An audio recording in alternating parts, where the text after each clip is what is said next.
Hello, everyone, and welcome to The Politics Social on Politics Social. Tonight I'm joined by Brenna Duncan over in California.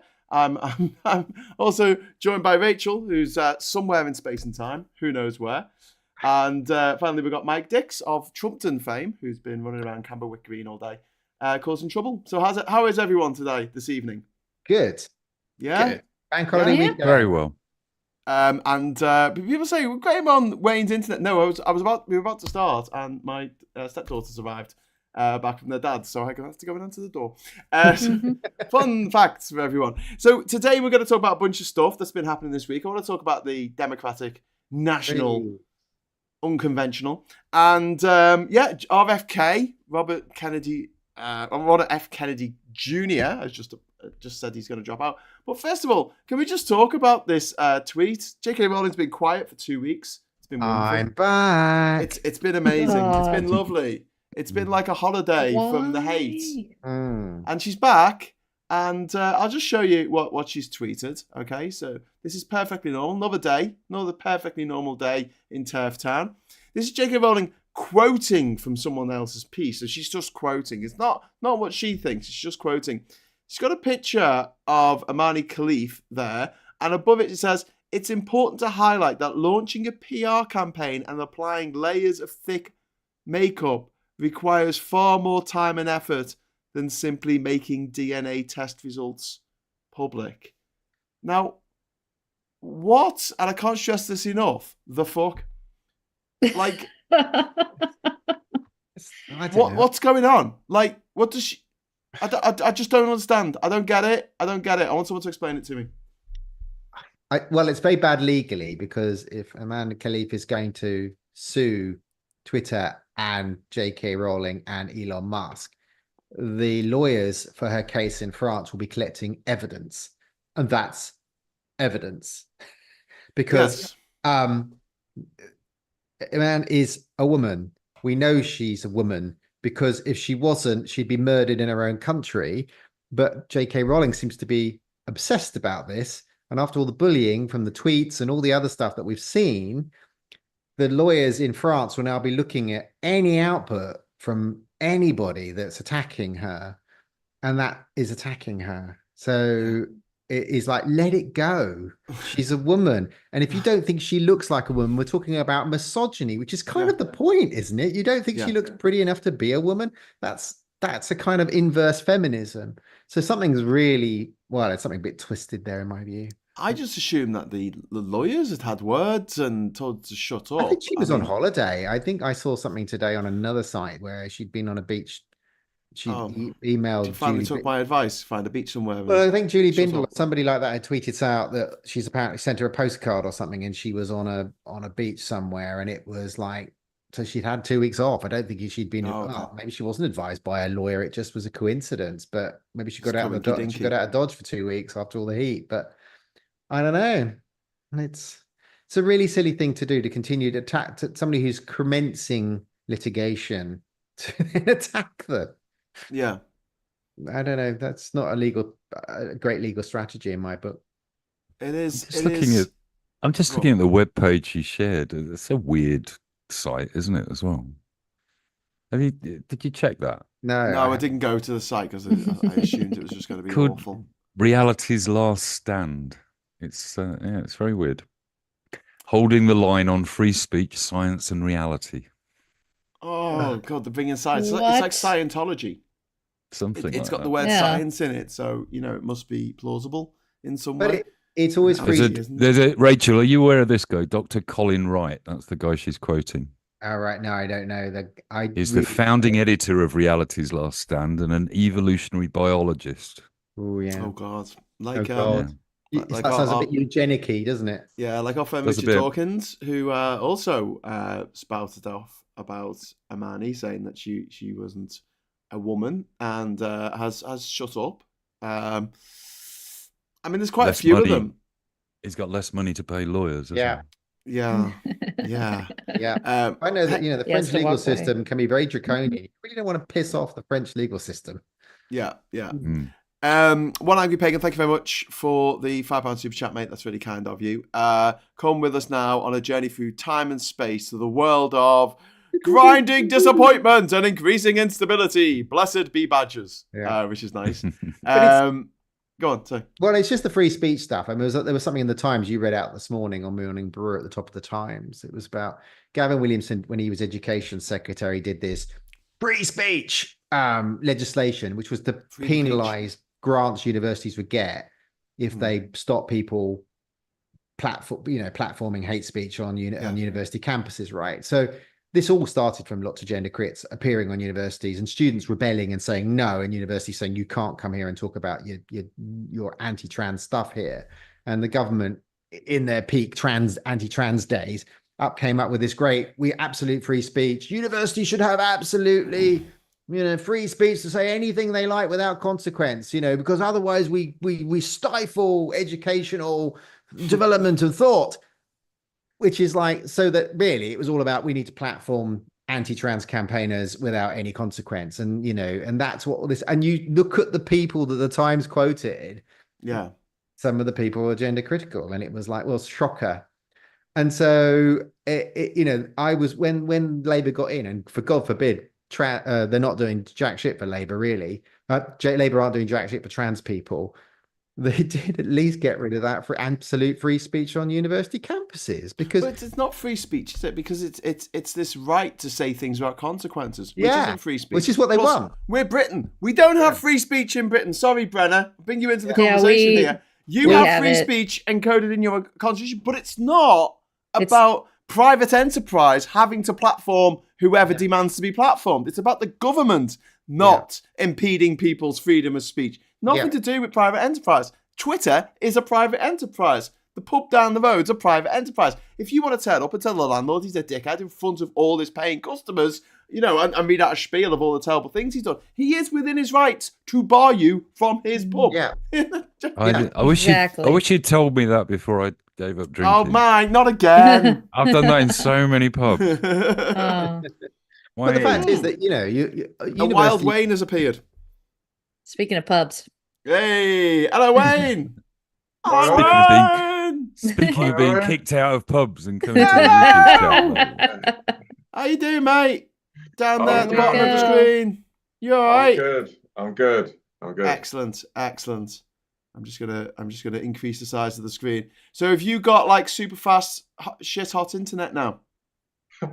Bruv, I've got skip tons of fucking internet now. Oh wow. Have you got I'm bringing it. Are you stockpiling it for later? Stockpiling the internet, just in case. Yeah, I've basically taken all of the southeast of England's internet and put it into my living room. Fantastic, good stuff, mate. Your poor neighbours. So we were just talking because J.K. Rowling's back. She's gone away for 2 weeks. Silence was golden, as someone else just said in the chat. She's back and she's being horrible still. She hasn't said, sorry about that, everyone. What the fuck have I walked into? You've basically walked into, well, hell. That's just where we are at the moment. We are basically in Mordor already. Well, yeah, and Loser Fox of the Fox acting dynasty has joined Threads now, so I'm going to have to leave Threads as well. Oh, no. Well, you might be able to report him on Threads. I've reported him already. I've reported him for hate speech and blocked him. And I advise everyone else who's on Threads to do the same thing. And if you want to follow me on Threads, I'm at Graham David Hughes on Threads. He's a proper every country. He is in every country, an absolute every country. And we've got a super chat in. Thank you very much to Alec Barrett, who says Bridget Phillipson has already axed that, Rachel. So talking about the transphobia on university campuses. Alex is saying in the chat, I can't stand J.K. Rowling for many reasons, but at the top of the list, it's the forced afternoon due to extended family members I had to spend at Harry Potter World at Disney. What a waste of a day. So there you go. Tory Wayne is here. Is it actually compulsory? Is it compulsory to go to Harry Potter World when you go to Disney? No, is that how it works now? They force you through. No. I'll tell you what. If that thing sticks, that label of Tory Wayne, I'm going to kick off. It's on your number plate, Wayne. You're just going to have to stop voting for them, Wayne. You know. Yeah. Oh, I wonder how that got there, Rachel. So, just to say, if anyone wants to join the chat, you just subscribe to the channel. You'll be able to join the chat. But please, we are absolute zero tolerance on bigotry, nastiness, trolling, anything like that. Anything that's like a sniff of that, you'll just be binned off the channel. So you can still watch, but you just won't be able to comment. So you just have to sit there, frustrated. All frustrated, but not being able to do anything about it. And not only that, you've got 2 members of the Bin podcast here, so you will get binned. You get put in the bin. The Bin podcast. Trash. There we go. B said, I never understood Rowling. Even if her points were valid, which they absolutely are not, what is she doing to back her cause other than whine and, pardon the language, absolute so-and-so? She's not bringing people to the cause, I don't think, by misgendering a woman who comes from a country where, if she was trans, as Rachel said, she will be in jail or worse. Mm-hmm. Yep.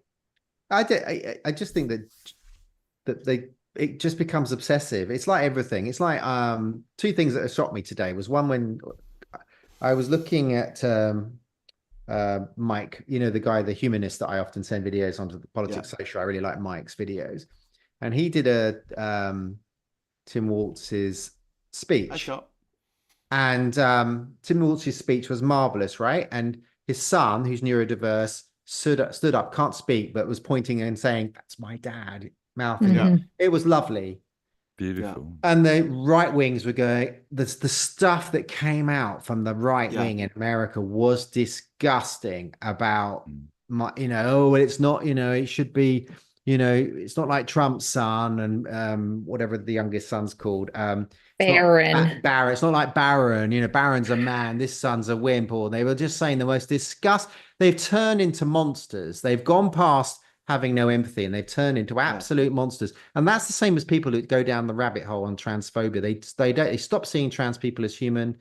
They start it becomes an obsession, and it doesn't matter how much money you've got, you just can't let go of it. You just have to keep going until it consumes everything. It's like Mike Lindell and the guy with Trump and the election. You lock into something and you lose everything. I found it really upsetting. I think it was Ann Coulter or someone said she picked up on Tim's son and said it was weird, his response, and I was just like, it was the picture of him standing up and crying and pointing when he was saying, "That's my dad." Yeah, and she said, "This is weird," and it's like, and then she took down the tweet because just like nobody notices when it makes me angry that these people have platforms. Me too. Because if you start bullying a child, especially a special needs child, that's it for me. Like you don't even get me. I don't even want to say your name. Yeah. A lot of Republican women have been online saying actually the same thing as you, Brent. Actually that is it. I'm now out. I can't cope with this anymore. Yeah.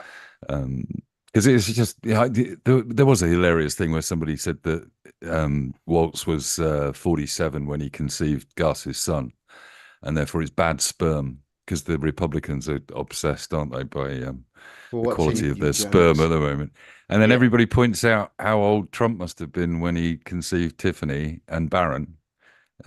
He's 62 or something when he conceived Barron. So that's pretty bad sperm, isn't it? Orange. Then again, when I look at Barron's height, coming from Trump, I do have to question whether Trump had anything to do with making that child. Conspiracy theories. Puninator, thank you very much for the super chat, mate. That's really kind of you. Puninator says, Mike, you go to Disney World and they take you to a room for Rowling to decide if your exterior matches her idea of your gender, and then straight to HP World if you pass her little test. Oh, you have to drop your trousers with J.K. Rowling to prove the genital inspectors are here. Right wingers are obsessed with genitals, aren't they? Well, that's what GOP stands for. Genital Obsessed Party. It is. One angry or as Barack Obama said, crowd sizes. Yeah, I know. There's a Great Lincoln Project video so good. Have you seen the one with all the weird guys going, we need to know we need to know what you're doing in your bedroom. We need to know what you're doing. It's really good. It really sums them up for the moment. And I think the weird label just works. Yeah, I think it's weird. The whole They're convention, just weird. I know we're not on the convention yet, but the whole convention this week has been about just sort of taking ownership of everything again, isn't it? Yeah. What makes you proud to be American? I'm gonna talk about diversity. I'm gonna talk about the convention now. Just after I've got a super chat from One Angry Pagan. Thank you very much, One Angry Pagan. He always seems lovely, not angry. Your name should be One Lovely Pagan, I think. An ideology. One cuddly pagan. One cuddly pagan. Look, one cuddly badger. No. An ideology of hate, using fear to incite more hate, create cycles of hate. The Badger cult rejects this ideology, sick and twisted as it is. Badger. Here. So yeah, I couldn't agree more. Hi, Hello, Scott. Scott. How's it going? Look, it's another American. Hello, Scott. Is that quiet person in the corner? No, he just snuck in. He's always so quiet, isn't he? Never got anything to say. Last week, Graham, when you went to a party, Scott kept trying to butt in all the time. Did he? Because he thought we were ignoring him all night. Oh no! You literally were, and and every time I spoke, someone spoke over me. Like literally every single time.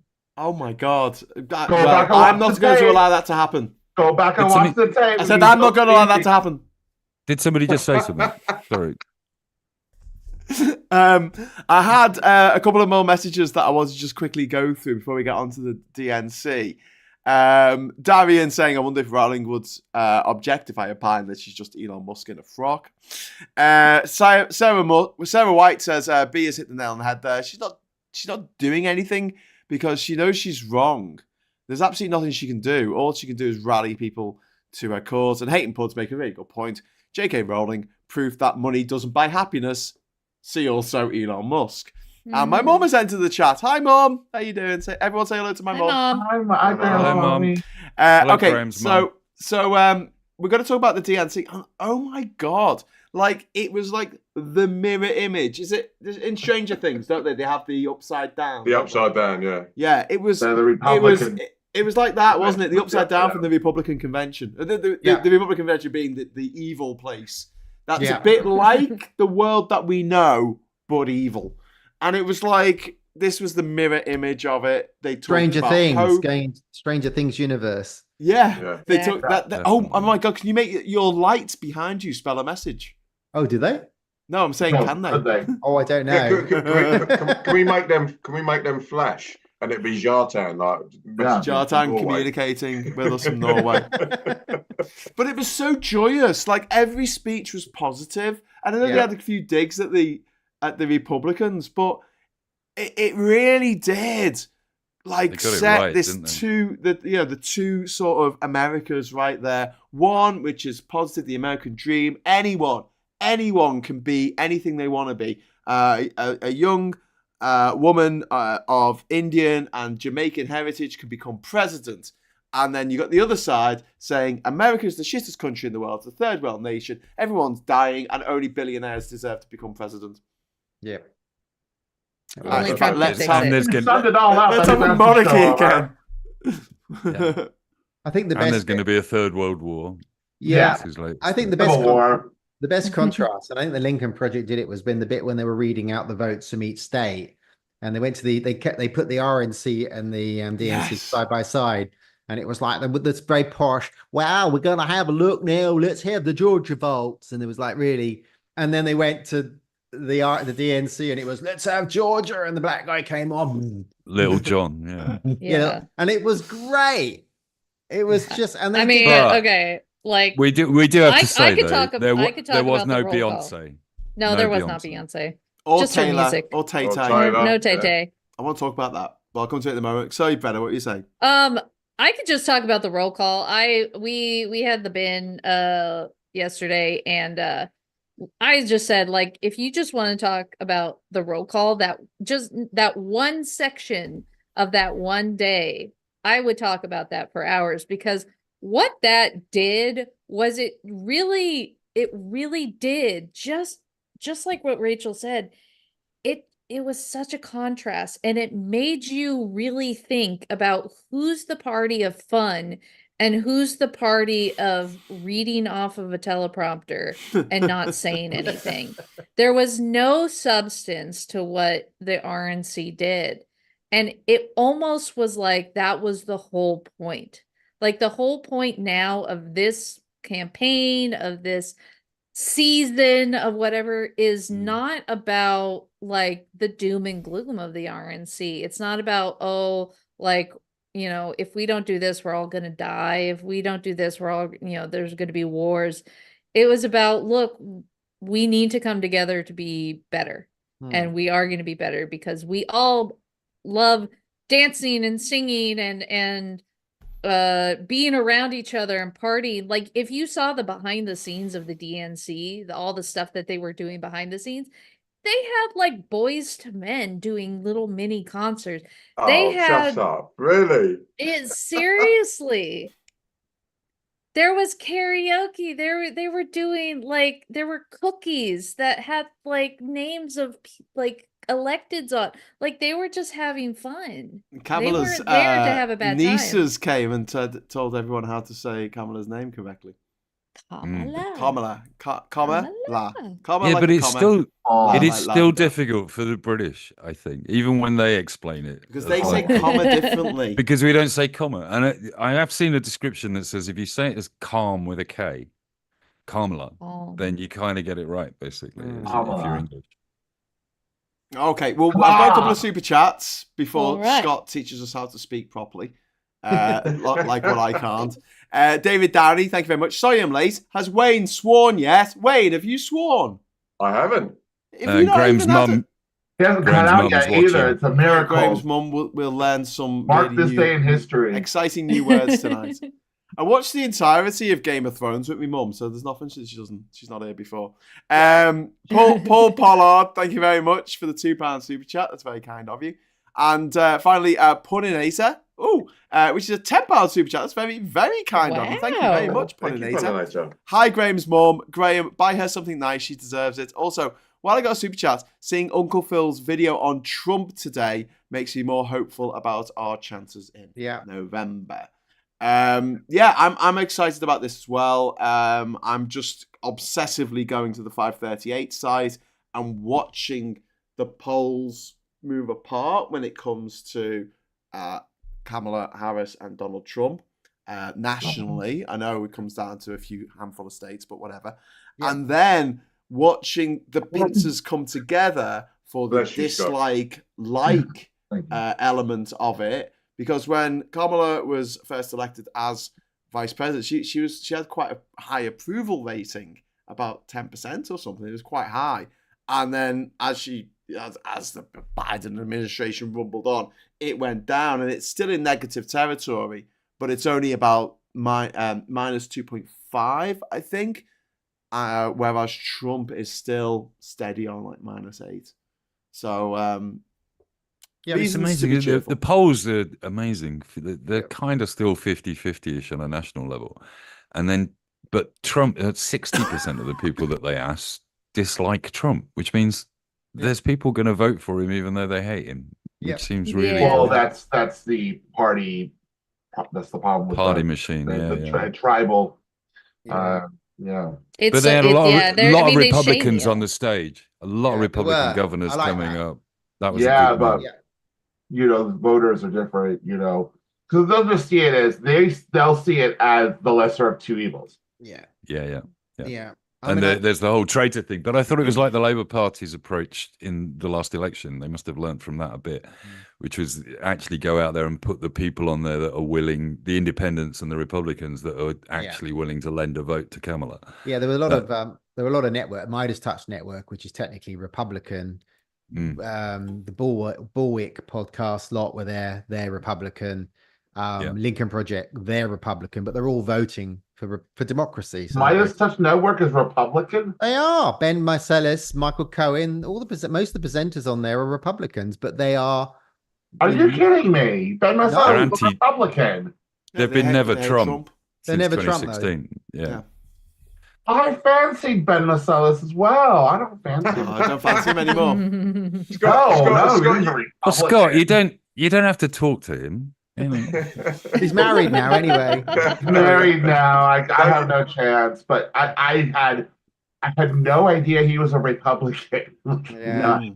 But he is to be fair, he's socially liberal, but he's fiscally, tax low, small government, low tax. That he's that kind of old school Republican. Old school, yeah. Well, they all are. All of the Bullwick, the Midas Touch, they all are old school. They're not the sort of they don't marry gay marriage. My favorite convert is Scaramucci. Can you do the bandango? I genuinely didn't realize Trump, doesn't he? Yeah, and the guy's smart, I actually hadn't clocked how smart he is until he started doing that. Adam Sheath as well, Sheath, whatever his name as well. Don't they measure how long people last in office by how many Scaramucci's? It's like 11 days. But that's the thing I love about Scaramucci is he leans into that joke. He totally gets it. He described Liz Truss as a 5 Scaramucci the other day.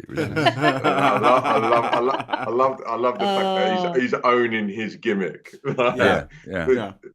It's what Trump can't do, and that's why Trump can't cope with what the Democrats are doing now. Because they're not being aggressively, you're evil, you're dangerous, because that's what made Hitler popular, was everybody saying you're a monster. But with Trump, what they're doing is just saying you're funny. But Obama did say he had a small dick. But not exactly not funny. But that's the thing. He never laughs. It was pointed out that he doesn't laugh. I thought it was such a good thing to point out. Like, have you ever seen him laugh at something? He just doesn't. No, and whereas they can't laugh at themselves. Kabbalah I see, she's just laughing her head off. He can't laugh at himself at all. No. He can't take a joke about himself. No way. Which is the way to let these things brush off. That's how Camilla's doing it. That's how Obama's always done it. He never attended those roasts.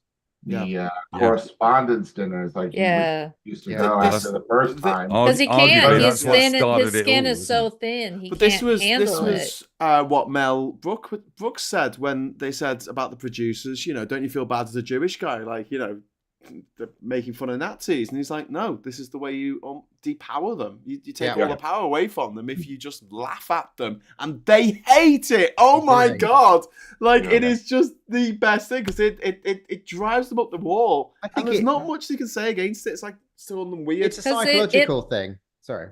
It proves their premise wrong. It proves the conservatives wrong about the liberal side, that the liberals are they're so miserable that they want you, the childless cat lady line that JD Vance has was that this is all run by childless cat ladies that want everybody to be as miserable as they are. And you actually contrast it with the childless cat ladies, or the Democratic side, and they're not miserable. No. They're showing how great it is, how happy they are that the moving forward, that we're never going back, is actually very happy. It's not we don't we want to get rid of Trump. Like, that's not, Trump was barely mentioned in the convention as the main speeches. They barely mentioned him. If I would love to see the actual count out, but it wasn't about him. And I think that's also the thing that Trump didn't like about the convention, was it wasn't about him. It wasn't something that he could fight against. Yeah. It was about joy. It was about happiness. It was about moving forward. It was about something new and getting things back on track that we have been fighting for years. We've got a couple of super chats. I'll come to Wayne in a moment. One Angry Pagan, thank you very much. Has anyone seen how The Boys, spelt with a Z, has pissed off the right? I don't know whether you're talking about the TV show The Boys or Boys to Men. Either. Brilliant. George Jaws, thank you very much for the £5 super chat, mate. I don't believe it's about to be World War III. There's enough news content to indicate Russia could soon collapse at any time, unless Trump wins. Russia's getting their asses handed to them. They are. And on that very note, Questionable Sanity says, assault on Russian battalion by Ukrainian forces in Kharkiv seems to have gone better than they expected, despite being outnumbered 5-2. They've got loads of difference between having a small group of highly motivated people fighting for their country and a bunch of criminals from 1,000 miles away who don't give a shit. Plus permission to fire the HIMARS at Russia now. Basically. Yeah. Yes. Well, a lot of the Russian soldiers have been saying they'll fight for Ukraine when they've come over, and they've been picking up more and more tanks as they've been moving further into Russia. Yeah. It's incredible, isn't it? Yeah.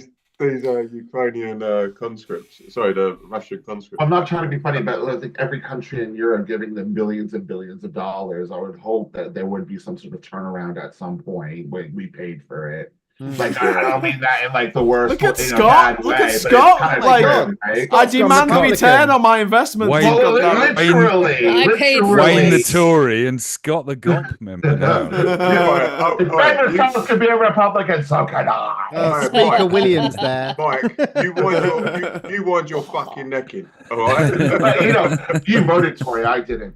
The thing is,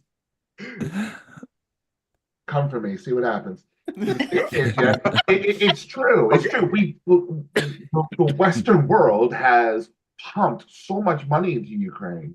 These are the results that we want to see. This is what we have paid for. Am I wrong? Yeah, no, you're right. But we have put restrictions on the way that they can use a lot of the weapons, and I think what's just happened now for me is that. I think they've gone over the barrier, literally over the borderline, which was the fear that Russia would attack NATO countries if the war broke out of the borders.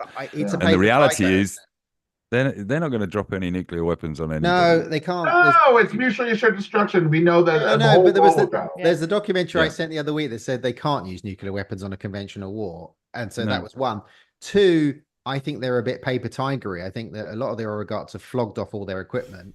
I think they've got so many conscripts on the Russian side. I think they're not as strong as everybody thinks they've been. Yeah. I think Ukraine is testing that, and they were using F-16s, right? They flew the F-16s they're not meant to use in Russia, and they feel confident enough to fly them over there. Yeah, and Russia, I mean, they've got the numbers, they just don't have the motivation. An unmotivated army ain't going to get anywhere. Remember Vietnam? Anyone remember Vietnam? Yeah. The Viet Cong, or the Viet Minh as their real name was, but they were highly motivated. They were defending their country. Yeah, exactly. Whereas the American GIs, the ones who were... they didn't care. They were plucked out of the suburbs and thrown into a jungle. Exactly, the inner city did never see a tree before, and they were thrown into a bloody jungle. And they're like, what am I doing? You've only got to look at your man Cassius Clay. It's like, I ain't going. Same with Donald Trump. Phone Spurs. That was legit. That was phone Spurs. Although I've got to say, that wasn't on moral grounds. That was on ritual Muhammad Ali made a conscious decision not to go. Yeah. Right, and his career suffered because of it. Trump took the coward's way out, as he always does. He faced the consequences. That's the rich versus poor mentality, where it's like the rich can buy their way out of having to go to war. I'm not going a bit left here, but have we noticed this weird obsession with this boat that sank? Yes. Yeah. I was going to mention that. It's on my list. Billionaire yacht. It's so I'd say as soon as the news came out, I tweeted that, this is the small boat we're supposed to be worried about. Right. Because it's full of millionaires doing a party. Yeah, they threw a party. They got swept up in a hurricane, tornado. Oh, shit. I mean, it's awful. I feel really sorry for the people on board. But 4 days of rolling live coverage on the BBC is ridiculous. A bit much. And there was no new news. Do you know what I mean? It was like... And Rachel, doesn't it come back to your point? Still can't find him. We're still here. We still can't find him. Sorry, Scott. It comes back to your point about othering people, doesn't it? These are families in boats and people in boats. And if we were led to believe that we should have empathy for the families escaping terror and persecution in other countries, you would feel exactly the same way about a boat sinking. But the reason the story resonates journalistically is just that, they could be us on our £1 million yacht. Yeah. Which we all know is bollocks. I don't know about you, Mike Draws, and you're drawing your millions of pounds. And, listen, my yachts, your yacht, my yachts don't sink. That's the can I just That's what they said about the Titanic. I'm probably going to lose a lot of friends here, but I really hate sailing. I can't stand it. Like, I had to do it a lot on my travels around the world. And I don't mind it on a day trip just around the island in Bocas del Toro, you know, having some beers on board. But actually being out at sea for days on end, it's horrible. You get seasick. You got to drink warm water. I mean, you got to have all the supplies that you need. There's a million ways to die. Not on a Royal Caribbean cruise, you don't. Well, no, but this is my last thing. Even on the Caribbean cruise, you never stop moving. Like even when you're in port, you're still kind of going up and down the whole freaking time. Boat, not when one of those liners with 6,000 people. It doesn't move at all. You don't know you're in. If you're in particularly choppy water, I've been through a storm on a cruise ship. And I've been on a ferry and I felt it. Sorry. Well, ferry's different. On the cruise ships, they have this mechanism where they actually pump water to one side of the ship and the other to right it a little bit as it goes through the sea. And in the Poseidon Adventure, they pumped that empty and it rolled over when the tidal wave hit it because they'd emptied the tanks to save money. Yes, have you good seen point. A good reference to the Poseidon Adventure. Yes. Although I was always fond of Beyond the Poseidon Adventure with Terry. When Michael Caine, those diamonds are on that ship. You've only got to blow the bloody beach pulps. Darian's just dropped £20 super chat. Thank you so much, Darian. Sorry, Mike, what were you going to say? No, it was do they do that thing of switching the ballast every time the Americans queue up at the buffet? Is that? Jeez, I'm walking away. Hey, listen, you've had a good ride. We're very approving. Everybody ends up like that though on a cruise because you have the breakfast, you have the 11s, lunch, afternoon tea, dinner, show, buffet. Especially if you have the unlimited package and where you can go to any restaurant, free drinks, anything. You just go and all you do is eat and drink. Well, when you're a kid, all you do is eat. Yeah. Well, I saw a documentary about those gay cruises. Well, all they do is dance and fuck. Yeah, that sounds like the cruise that sounds actually more acceptable. Huh? The horror story about cruises, though, is a lot of them have older people.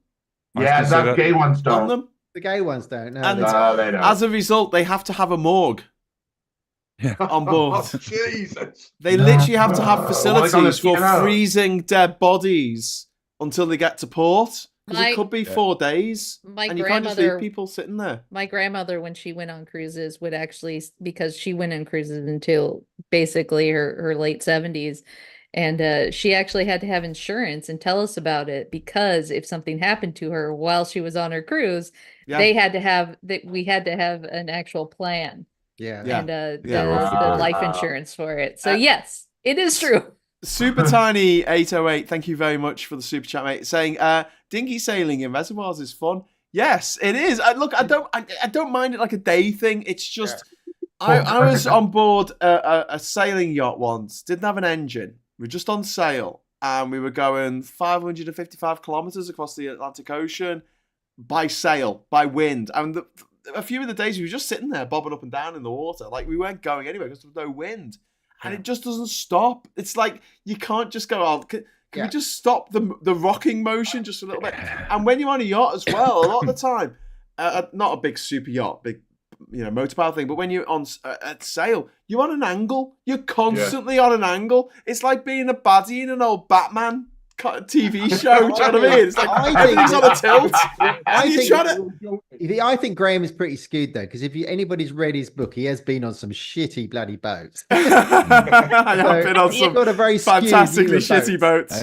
Two of which are now at the bottom of the sea. All right, two of them are now at the bottom of the sea. Well, the first time I went out with my mate Pete with the girls on his boat, my mate Pete inherited a boat from. He's mine. He's my mate. He's my best mate from school. And so he said, "Yeah, let's take the girls out on the boat." And I was like, "All right, cushy." So we got on the boat, and people that are on my Facebook will know that we ran aground on our very first expedition down the Thames estuary, and annoyingly, we ran aground outside the Peter boat on Pete's boat. Peter boat, the pub, outside the Peter boat. And we had to get rescued by some guys that do restoration That's kind of embarrassing. World War II sort of explorer. Well, every other country in the world has the red lights on the left and the green lights on the right when you're coming into port, except in America where they have it the other way around. And I was once sailing with an American, and we were sailing into a port in Mexico, and he thought that he should have the the red lights on the right, middle of the night, and we ran aground. Why does America have to do things differently to everybody else? Your fault. Madness. Drive on the left-hand side of the road. Well, a lot of countries drive on the right. I can't knock you for that. Brad W, thank you very much for the super chat. But apparently, J.K. Rowling, Kemi Badenoch, and Graham Linehan have reported to be forming a band. It will be called Turf, Wind and Fire. Genius. Genius. I got to applaud that. I love it. Thank you very much for that, Brad. And then we've got questionable sanity saying, Scott, I think it works out that each adult in the countries that have contributed, on average, have donated less than $200, which is basically 2 days' wages. The Ukrainians have donated much more. Yeah. So there you go. Listen, I'm Scott. I'm not begrudging the money going to Ukraine. I haven't got a problem with that. It's just like there was a moment, I think it was probably about 6 months ago, when it had dropped out of the news and it had just become this sort of slog of a war that no one was really talking about, but money was still being pumped into it, right? And it wasn't getting the coverage that now it's getting because of the fact that the Ukraine is starting to turn the tide turning, right? But also Israel, Israel, Gaza. You know, I think that obviously that took up the oxygen. I appreciate that. I understand that. But it's just more of like, all this money has gone in. I get it. And I'm just sitting there kind of going, well, in February, I'm like, is this going to happen? Like, what, and now it is. It's like, yay.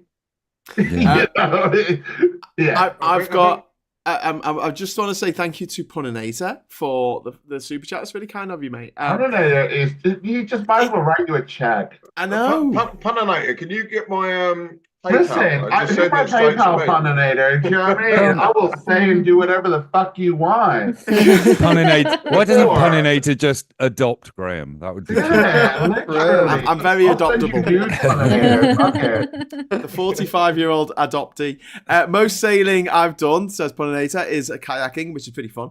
But when it comes to travel, give me a train. I don't want to go there if there's no train to get there. So I just want to go to Wyoming, where there's no train. You can't get the train to Wyoming.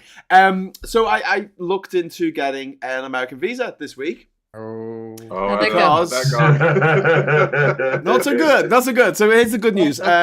Next year we're going to be having ETIAS, which is the Electronic Travel Authorization for the EU. We're going to have to pay for it unless you're dead old, and then you don't have to pay for it, but you still got to do it. And or you're in the EU. It's based on the American system. Now the American system is it was brought in March 2012, and it used to be you had a little form to fill out saying you weren't going to do anything naughty.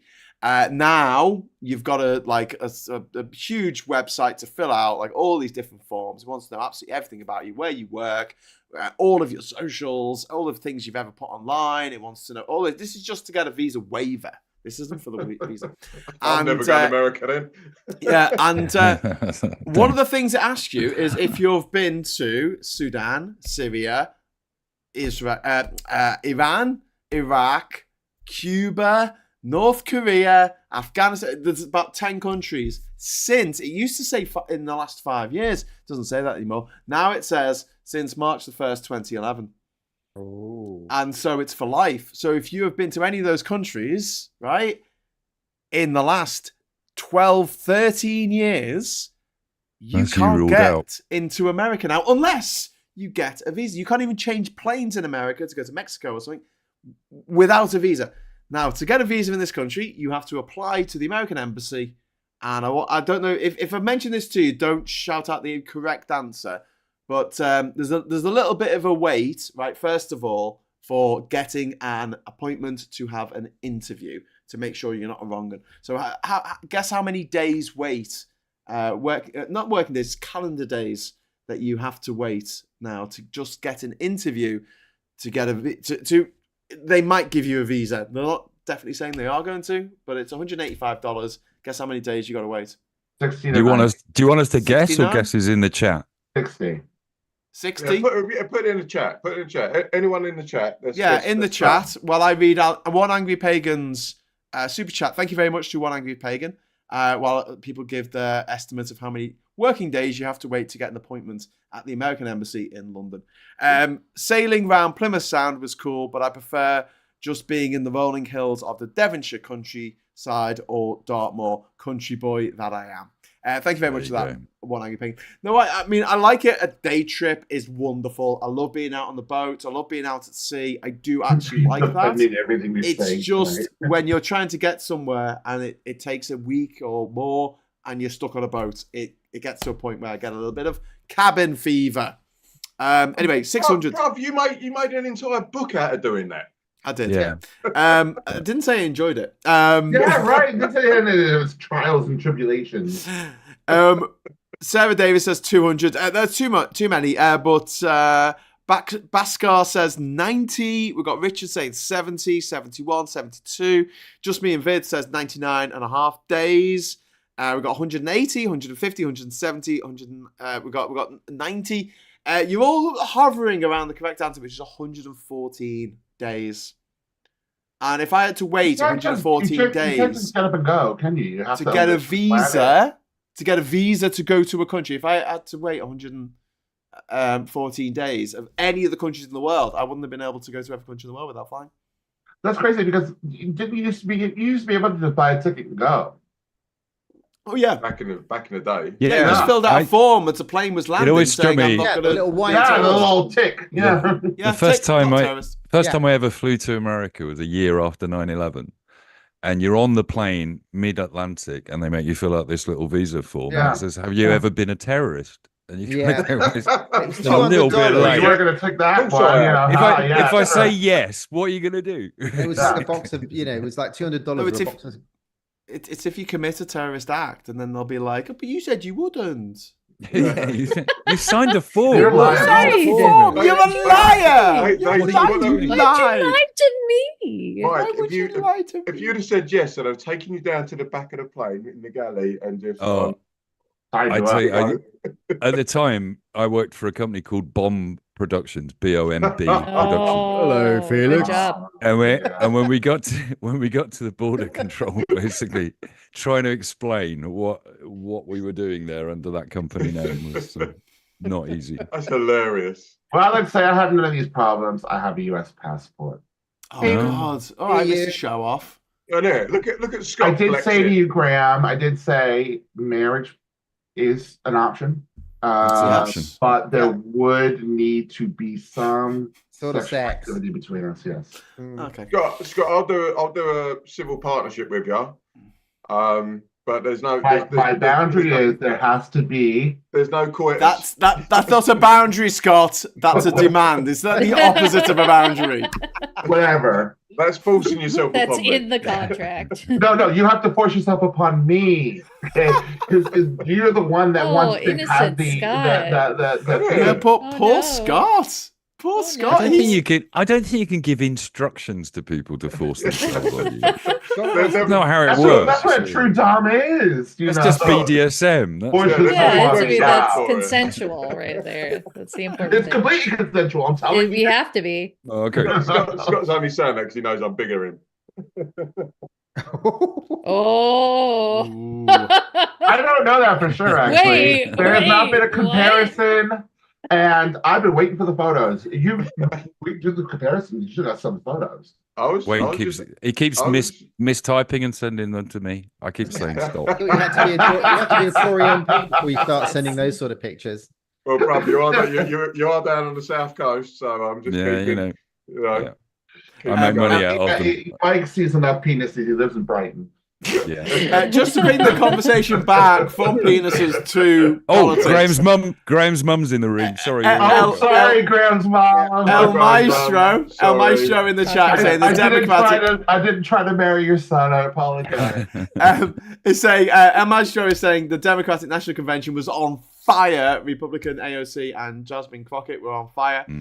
Hillary smiled as the crowd launched into lock him up, but Gus Waltz made me tear up. Yeah, I mean that was like as far as the the Democrats are concerned, since Biden stepped down, so far, touch wood, they haven't put a foot wrong. No, they've been really good. It's almost really good, really impressive. They knew that Biden was old, and they knew that he'd have to step down at some point, and went and planned all this stuff, so it all just worked. Well, they'd had this planned for nearly a year. Maybe. Yeah, that's It's a lot of work to put on a convention, y'all.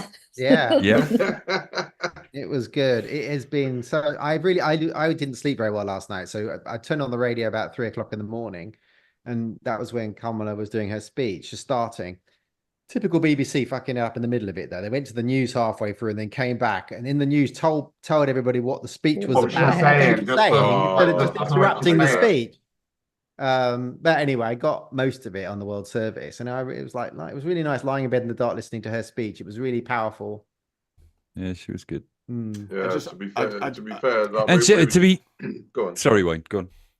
I was going to say we were talking on the we was talking on the bin yesterday, like just how like I welled up listening to the Obama speeches because they were so powerful and so on point. Yeah, and like again, all about hope and positivity, and they weren't digging out Trump. They did, yeah. They did a little bit. The crowd sizes. This is all about crowd sizes, everybody. This has nothing to do with anything else. Comparing crowd sizes. It's a very good impression. Yeah, but he does it himself all the time. Before we go on, can I just point out this advert that came up? So upset. This was on this. So I got rejected for the ESTA, right? I just thought I'd try, see if it would work, but because I went to Sudan for 3 days in December 2021. December 2012. So 12 years ago, I was there for 3 days. I can't get an ESTA.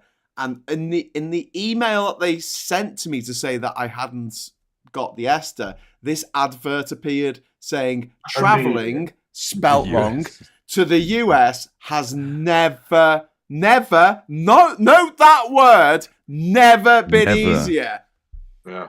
Absolute and Graham, bullshit. It has been easier. Were you saying that the European one, the €7 thing, that's ESTA as well, is it? Yeah. So that's got to be based on the American ESTA and the Canadian, the New Zealand, Australian ESTA, the Electronic Travel Authorization. That's what it is. And the problem is that they set the rules. And basically they can change the rules as the Americans did. I got an ESTA lasts for 2 years. I got one in March 2012. I got one 2 years later. And then the third one I got that I applied for, they had changed the rules. They had added Sudan to the list of countries that you weren't allowed to have gone to. Well, Graham, if you really want to go to America that bad, I've got Brenna's home address. I'll put you in a box and we can stick a stamp on it and we'll just post you. I really don't want to go that badly. Also, if they catch me, they'll put me in jail for a very long time. They love locking people up in America. Tell us more about that, Brenna. Why do you like locking people up so much? Fun. No, it's actually a lot of it makes people a lot of money. So the more people in jail, the more people in the prisons that we have, the more people in jails, the more people that we can control. It's a money maker. So where is the money coming from paying for the people in all these private jails? It's low cost labor, isn't it? It's slavery. Effectively was replaced by the prisons. It's slavery. Yeah. Slavery. So we can make anybody do anything. But this is why, like to Mike's and Scott's point, this is what happens when you get rid of slavery. What you do is you then just imprison as many people as you possibly can, get them to make Kevlar vests, and then have another war to produce more Kevlar vests and lock more people up. And lock more people up. Yeah. And funnily enough, what percentage of what color is most locked up in American prisons? Caucasian. Are they all white? Scott, are they all white? They're all white. Like that egg They're when I all pulled the rich yolk white out guys, of it. right? It was all white. All the criminals, really? You're Rich white gaslighting guys? me. Stop. Yeah. Well, you should go. When Graham arrived at Shawshank, I kind of liked him. Well, we like Graham from the start. Yeah. No, but someone's just said in the chat you get in from Mexico. You can't. You can't. Like, you know, they're talking about how many people that are coming over from Mexico. They're the people that have apprehended. Yeah. And there's literally hundreds of thousands of people. You're not getting across that border. That border is one of the most heavily patrolled borders outside. Oh, they make it sound like you can walk the USSR. Like an open door. Yeah, no, it's really not. And I tried to get in via Canada in 2016 because you don't need a visa to come in via Canada, and I got knocked back at the border, and they said you can't do it. You've got to get a visa now, and it's going to be that way for the rest of your life. And did you consider sailing in a small boat? No, that's another thing. If you come in on a sailboat into America, you can't come into America on a sailboat. So when I went to Cuba, which is now on the list, it was on the list then. When I went to Cuba, I had to go from Cuba. I went from America to Cuba, and I couldn't go back to America. I had to go to Mexico and then come back into America via Mexico because I can't come into America on a ship. Since 9/11, you can't get into America on a ship anymore, on a boat. So Graham, how do we get to our final sanctuary, which is Ginger Island?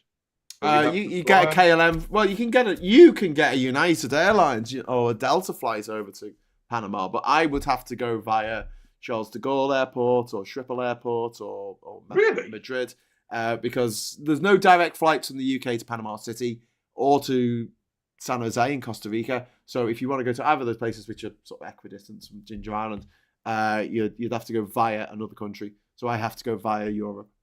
So we would all Canada. Do the same, right? Sorry? We'd all have to do the same. No, you can go via America, mate. You're American. Yeah, I think I actually think that's considered a domestic flight from where we are. So that's not even international. Yeah. What? I know that Costa Rica is considered domestic. Yeah. Even because we have a domestic airport. It's not international, but it does go to international places. And Mexico is one of them. And then like Costa Rica is another. Oh my God, really? It's very strange because it's very strange. It's very strange. And I actually learned about this a few years ago, but yeah, ours is because it's a domestic airport. Because if I wanted to go to an international airport, I would have to go to LAX, and that would be the closest international airport. But there are certain places that my domestic airport will go to, and there some Canada, Mexico, some of those places. Is this American imperialism just going? That's part of ours. Yeah. Well, you should see all the territories that we have. If you saw the roll call, it's quite amazing that white Americans can go across any border they want, by the sounds of it. That's a frustrating thing. You talk about the territories. So Puerto Rico, Guam, Northern Mariana Islands, American Samoa. What are the others? No, the US Virgin Islands. Yeah, St. Thomas in the US Virgin Islands. And then we have the District of Columbia. Is not ACE. Yeah, yes, no, but overseas territories. I've been to all 6 of them. I've been to all of them, and now I'm not allowed in America anymore. I think it's really shit because I've travelled too much. What was your crime, Hughes? I travelled too much. I was in St. Thomas. I mean, couldn't you just give them the evidence that you were doing something? That it wasn't just that you were causing trouble, that you were actually the thing something. Is with the Esther, it's just automated, so they just don't care. You can't appeal. I have to say that St. Thomas, America covered St. Thomas in concrete. I mean, I went all over the Caribbean once, beautiful islands, and I got to St. Thomas, the American, and it was covered in concrete. Yes, it wasn't the first thing you see when you get there is like a shopping mall. Yeah. It was really different. With a multiplex cinema. Because what you do is you fly halfway around the world to go to a tropical island to go and see the new X-Men movie. Yeah. Can you not go in with somebody? No, I tried that. I was going in with an American. I was going in with my publisher, Jared. No, Scott's trying to do an angle here. No, I'm not. I tried to get into American. I do what I want. My publisher of my book, Jared Bendis, is the brother of Brian Michael Bendis, who is the inventor of Jessica Jones. Brian Michael Bendis, he was a writer for Marvel. He's gone to DC now, but he's was responsible for a lot of very, very famous Marvel storylines in the last 20-odd years. He's gone to DC. Fuck him. I could be Batman. I think he'd done everything he could do at Marvel and decided to move over to DC. The Dark Knight is the only decent DC film. If there's any comic book nerds watching this, Brian Michael Bendis, I'm 1 degree separation from I'm one person away. yeah. And I used to go to the Crazy House in Liverpool with the daughter of Alan Moore, the British comic book writer. Really? So there you go. I'm one degree away from comic books royalty. Questionable lab sanity. Before I forget, thank you very much for the super chat, Mike. As someone who adolesced, I'm calling that term, in Brighton, I find your naivety to BDSM rules disappointing. Thank God Scott's not in the room for this one. Scott, come back. They don't just when you come to Brighton, they don't just hand you out a guideline to BDSM. You have to go and learn it all, and it's quite. You learn by hang out at the clubs, Mike. You just walk into random pubs and clubs and just say, "How does this work?" Because I've never been to Brighton, so you have to paint a picture for me. San Francisco. Okay. Castro Street, is that it? Yes, that's it. Yeah, no. Downtown Long Beach? Yes. Okay. No. We've got One Angry Pagan saying, it seems like some US conservatives are indeed trying to tie in paganism to the woke agenda. Them calling Harris a witch is more serious than you think. Oh, yeah, because they always call her laugh a cackle. Yes. But she does laugh. I mean, she loves to laugh, and it's joyous, and I like seeing people laugh because I'm like, that's cool. Do you know what I mean? But Trump and the Trump mindset is like, why are they laughing? Are they laughing at me? It's so beta to laugh and smile and cry. Yeah, and enjoy yourself. Imagine enjoying yourself. So many emotions. It's so beta. Yeah. That's the thing that I think Waltz is a genius pick. I think Kamala's made a genius pick on Waltz because he's not an alpha male, is he? But he is he's not a beta male either. So he's kind of like, okay, this is what a role model for men should be. Yeah. I mean, coach, veteran, dad, nice like those are masculine things. Yeah. But he doesn't play off as that alpha male. Toxic masculinity thing that is, and these are the things that are scaring the Republican Party because all still a very strong male character. They built it exactly, Scott. They built the character of themselves as the masculine ones, and then they find some guy that's been a veteran, football. You know, he has kids and he loves them, and he wasn't a coach. He was a deputy coach. That's the only thing that Trump tweeted out. Rachel, stop doing that. He wasn't a full coach. He was a deputy coach. Crowd size. Yeah, but Stephen Colbert this morning said, he may have been a deputy coach, but you know what? He's going to be a deputy president. So it's all good, you know? I love the fact that in the speeches, they mentioned about his flannel shirts. And they cut to his missus. She's like, them bloody those shirts. Yeah. So true. That's getting, he's I was going to say, sorry, Scott, when you talk about the cackle, or when they talk about the way she cackles, I thought her speech was really good because she's not actually a very good public speaker. She's never really come across great. And Lewis Goodall was talking about her today on the basis of she's definitely improved her speech making, but she's very reminiscent of Keir Starmer in terms of, in a lot of ways, in terms of the sort of prosecutor role, in terms of the slightly chameleon politics, where you'll be pragmatic about things rather than. Was her dad a toolmaker? Who knows? Or did he drive a bus? I might have mentioned this, but my dad was a toolmaker.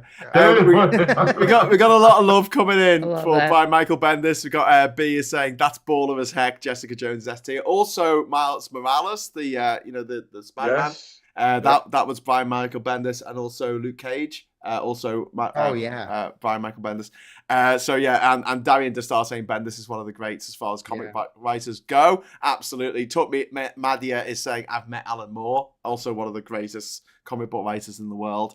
And Power to the People is saying I used to go to the Crazy House back when I had hair, money, and hope. Long gone days. I've got to stop you there. You had money and you went to the Crazy House. Come on. Come on. It was 2 for 1 on Red Stripe. Can't argue with that. My local sort of rock place, they are the only place that sell Red Stripe by the can. Yes. I absolutely love it. But that's what I'm talking about. But also, I used to go out. There used to be a club in London. It's long gone. It got torn down. It was called the Ghetto, and they used to have a gay rock night, and Red Stripe was £1.50 a can.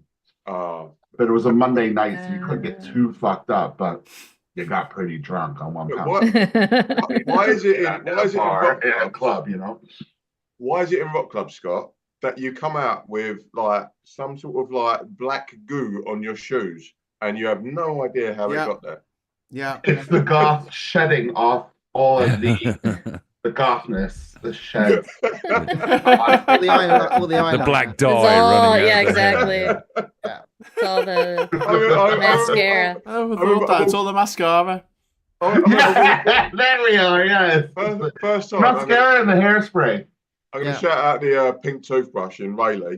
Right, the first time I came out of there, right. Yeah. I was wearing some Chuck Taylors, and you know the white bit on the toe. Yeah. I was like, what is all this? It's not the easiest part to clean, though, so that's not too bad. No, but it's like, where did it come from? I know.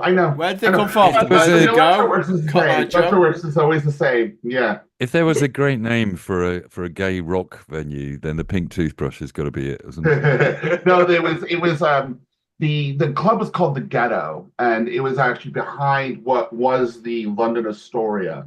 Which has now all been torn down and made to. Well, the ceiling collapsed in the Astoria during a rock concert. Yeah, it nearly did. Yeah, nearly did. Well, if you went into the Astoria 2 and there was a concert happening in the Astoria 1, you could hear the floor bouncing even during the concert of what was going on upstairs. I mean, it was all a death trap. But the Ghetto was on the other People side. Died. I don't know if anyone died. But they died happy. The Ghetto was on the other side. It used to be called Substation, right? And then they changed it, called it Ghetto. And it was run by a promoter that did Pop Stars, which was a huge gay indie night that took place in London. He unfortunately passed away, but he started the Ghetto to do more specialist nights like the gay rock night, the Electro Clash night, Nag Nag Nag, which was very, very famous with lots of famous celebrities there. Misshapes, which was more of a lesbian night, you know. So yeah, it was a great club. Absolutely wonderful. I had some of the best nights of my life in it. I have to say I had the best nights of my life in the Crazy House in Liverpool. The Crazy House. I've never been in. I want to go. No, it's not there anymore. It's not there. Is it not there? Is it gone now? No. It's great. Did you go to the OG Cavern? No. Or did you... No, the OG Cavern, they demolished that way before I was born. We've probably got pictures It's across the road, isn't it, from the one that's there? No, it's next door. It's next door. Where it used to be, there is now a ventilation shaft for the tunnel that they built for the trains. Sexy. We must have. We haven't learned from our mistakes. They knocked down the Nation, which is where Cream was. They knocked it down only a few years ago, and it's like did you not care about your musical heritage? Are people in the future going to go, oh my God, this is where Cream was? Why did they knock it down and put a load of student Cream flats Fields there? is on this weekend. So the old tents are blowing everywhere, aren't they? Yeah. Well, that's happened in Leeds. The tents are blown away. Yeah, the stages are blown down. The amount of TikToks I've seen of people going, well, I'm at Reading Festival and I'm 26 years old and I feel really old. I'm like, yeah, it's a festival for 16-year-olds. But like it's just short-sightedness. Like the Hacienda in Manchester, that got knocked down and it got turned into flats, and it was just why would you do that? Why wouldn't you just even have it as a tourist thing? Like everyone knows the Hacienda. The London Astoria was leveled. Yeah, it was absolutely leveled, and all of that whole corner, Tottenham Court Road, Meet and Charing Cross Road. Completely leveled. Yeah. Do you know what the problem is? It's because it's used by people who are working class, and so they don't care about the heritage of that. If it was used by toffs, it would have a blue plaque. There'll be a fucking blue plaque, and it'll be a grade 2 star listed building. So many LGBT clubs have disappeared from London now. Really? Well, of course, the Astoria was the original home of GAY, which was one of the. It is still now one of the biggest gay nightclubs. There used to be Ron Storms out on the A13 behind the pub, the Admiral Nelson. The Way Out Club used to be at Charlie's Wine Bar. The Way Out Club was more your sort of thing, Rachel. Yeah, but it used to be at Charlie. Yeah, but there was there was Phil Beach Hotel. There was Ted's Place, which I think is still going up. Ted's Place is still very good with the T-girls. Yep. Yeah, on Thursday nights. I mean, a lot of clubs, but a lot of those. There was Transmission. There was Stunners down in Cable Street. Trade. Trade was for everyone, wasn't it? Yeah, I used to go to Trade in Clerkenwell. That was good. And French Kiss, all those clubs. They were never, that was my 80s and 90s. Yeah, I think just people ask me practical gay bar was. It's gone. Yeah. From a practical building point of view, I think one of the problems is that the best clubs are often in derelict buildings or buildings that are becoming derelict buildings. Yeah, Stunners was. I mean, it was a trans club that used to open at 5. Used to open at 5 a.m. after the people came out of the Way Out. It was down in Cable Street in East London, and Cable Street. It was in the old Cable Street studios. It was rough as a badger's ass, but that's where everybody ended up at 5 in the morning. Badgers. Bring out the badger. We're getting a little colloquial with our London gay nightlife. Sorry, Pete. In terms of in terms of the etymology of phrases, right? Do you think badgers have got particularly rough asses? Yes, they must do. Someone must have found out. Scientifically, how do you actually test? What's the test? How does this work? I'm going to get my copy of Brewer's Dictionary of Phrase and Fable and check. Okay, we should you do that. We're going to look that up. Do that. Meanwhile, people are asking. Oh, someone asked in the chat. So what's going to happen to BDSM in under Project 2025? Well, is it going to be banned? Yeah. Well, I mean, if porn is banned, then pretty much anything they can do whatever they want. Or anything like that. If the GOP are anything like the Tory party, then they're the ones that run it. They sustain the entire BDSM business in Westminster. But in The Handmaid's Tale, all the commanders, they're all pious, but yet they still went off to see prostitutes and. There's no such thing as being pious. It's bullshit. Yeah, they'll hide it all away. Well, this is what you see in the Middle East. If you go to Saudi Arabia, there's a lot of men having sex. Yeah. Women, on the other hand, obviously they're not allowed to do that. They're not allowed to look at anyone. I mean, the new rules of the Taliban. Women are not allowed to look at men that aren't their relative or husband, or raise their voice in the house. Mm-hmm. Yeah. Unbelievable. It's actually against the law now in Afghanistan, and that is the future that the Republicans want. Yeah. Yeah, and it's the future they're most scared of as well. Sorry, Rachel, because when you think about it, that was so worried about Sharia law coming over to our country. That's they just want the Christian version of it. Yeah. They don't want the Muslim version of it. Well, they were worried when Obama was elected president that because apparently they believe he's a Muslim that we would just be all wearing burqas. I have family members who actually believe that. That's because his middle name was Hussein. Yes. So that's They thought that would, and that's a Sharia law they don't want. They want their own. They want their own. They want the Christian Sharia law. They don't want the Muslim Sharia law. And the Heritage Foundation and all that lot, they're all in London trying to turn our right wing Tories, especially 3 of the people running for Tory leadership, have met with the Heritage Foundation, given speeches at the Heritage Foundation. Yes. They want to bring that crap over here, right? Kemi Badnoch and Jenrick.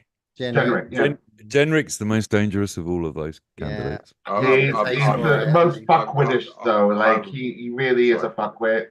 Like they all are. I'm sorry. That's true. But they're throwing money at that guy. He's a vessel for ideas and money, basically. Just to change the subject a little bit. First of all, One Angry Pagan, thank you very much. Foxes do annoy badgers by biting their arse, apparently. Thank you very much for that.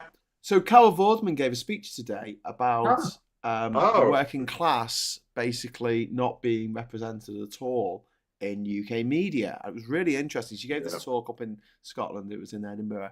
And she said working class people are shunning TV and turning to social media, a move that is decimating the traditional TV industry. I completely agree with this. No, I'm not working class. I'm not going to pretend that I'm working class just because I've got an accent. I've seen the way that the TV industry works in this country, and it is just awash with nepotism, and it's who you know, not what you know. And there are a lot of people 100%. Who are absolutely incompetent who get these shows on TV. And what shows do we make? We make shows about posh people, period dramas, and they're made by posh people. The director's posh, the writer's posh, the actors are all posh. They're basically paying themselves. Whether the system's engineered to make that happen or it's just unavoidable, but jobs in the media are like rocking horse shit. The only way to get into it is to work as an intern straight out of university, and the only people that can afford to be interns are the ones whose mum and dad can afford for them to live in London. So the working class people that are talented just start dropping out the system. But also, even when the crazy thing is, part of the solution to that was to move Channel 4 to Leeds, and you go, well, okay, one of the most expensive cities in the north to live in for a start, and then secondly as well, Channel 4 don't make any programs. They just pay for programs to be made. Just repeat. So it doesn't move the talent anywhere. Basically. I mean, they pilfer them out to sorry, Rach. They pilfer them out to independent production companies, and then they'll take them on.